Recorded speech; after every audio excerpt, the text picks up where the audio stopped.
Vetëm pak metra largisht stacionit të trenit në Vlorë, pjesë e lagjes Bashkimi, banorët përballen çdo ditë me një realitet që sipas tyre nuk përputhet as pak me zhvillimin që ka marrë qyteti vitet e fundit, edhe pse bëhet fjalë për rreth 100 metra rrugë. Gjendja e saj vijon të mbetet problematike, duke vështirësuar lëvizjen e banorëve në çdo stinë. Në ditët me erë, pluhuri ngrihet në sasi të mëdha dhe depërton në banesat përreth, duke krijuar shqetësime të vazhdueshme për familjet që jetojnë aty. Ndërsa sa herë ka reshje shiu, rruga mbushet me baltë dhe ujë, duke e bërë se të pamundur kalimin, veçanërisht për fëmijët, të moshuarit dhe automjetet. Banorët thonë se kjo situatë vazhdon prej vitesh dhe se pavarësisht ankesave të shumta, nuk është ndërmarrë asnjë investim konkret për rehabilitimin e rrugës. Shumë, ku doja rregullon mashallah, po këtu pse jo? Ka qenë vend i bukur shumë, gjithë ka parë edhe po harxuna. Më për të çfarë për të ballë. O si ka qenë, çfarë të them për çfarë? Për çfarë më gjet më shi? Gjithë afa para gjuna aty dhe poshtë. Një kjo tjerës. Shtur, po them që janë vlonjate të shkojnë të rrugë. Shumë farë. Pse mos përdoret ajo najme? Dhe pse rrin gjithë makina, çfarë të them? Ka mundsi të vjeti diçka. Bëhet edhe një shkollë, bëhet edhe një diçka, bëhet një problem, një diçka. Ka nevojë vendi. Pluri vetëm në qiell.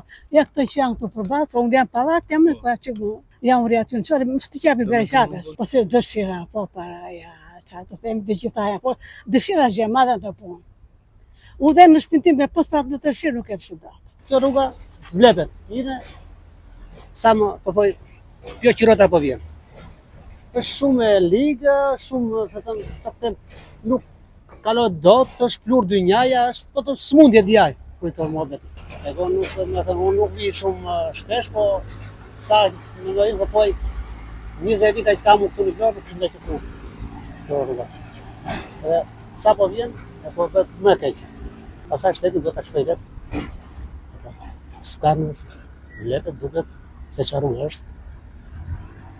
Kaqë. Unë kam qenë 81 këtu, që kam ardhur, pa u bërë stacioni trenit. Jam banori më i vjetër i kësaj lagje.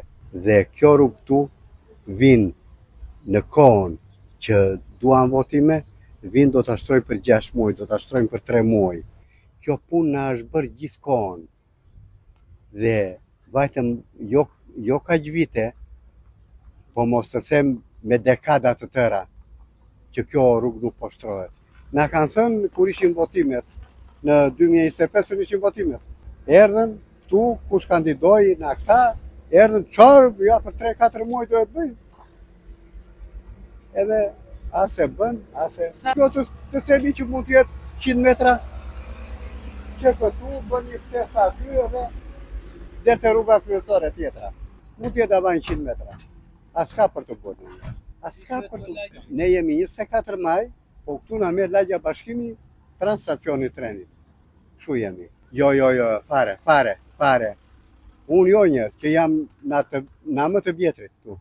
Banorët shprehen se në çdo fushat zgjedhore kjo rrugë ka qenë pjesë e premtimeve të kandidatëve dhe përfaqësuesve të pushtetit vendor. Sipas tyre, premtimi i fundit është dhënë rreth 5 muaj më parë, por deri më sot nuk është hedhur asnjë lopat dhe nuk ka nisur asnjë punim. Ata theksojnë se nuk kërkojnë një investim të madh, por vetëm shtrimin e rreth 100 metrave rrugë, që sipas tyre do të ndryshonte ndjeshëm jetën e përditshme. Banorët i bëjnë thirrje Bashkisë së Vlorës që të ndërhyjë sa më parë, duke mos e lënë këtë problem të zvarritet edhe më tej. Ata shpresojnë që kësaj radhe premtimet të shoqërohen me veprime konkrete, në mënyrë që lagja Bashkimi të mos mbetet më një nga zonat e harruara të qytetit.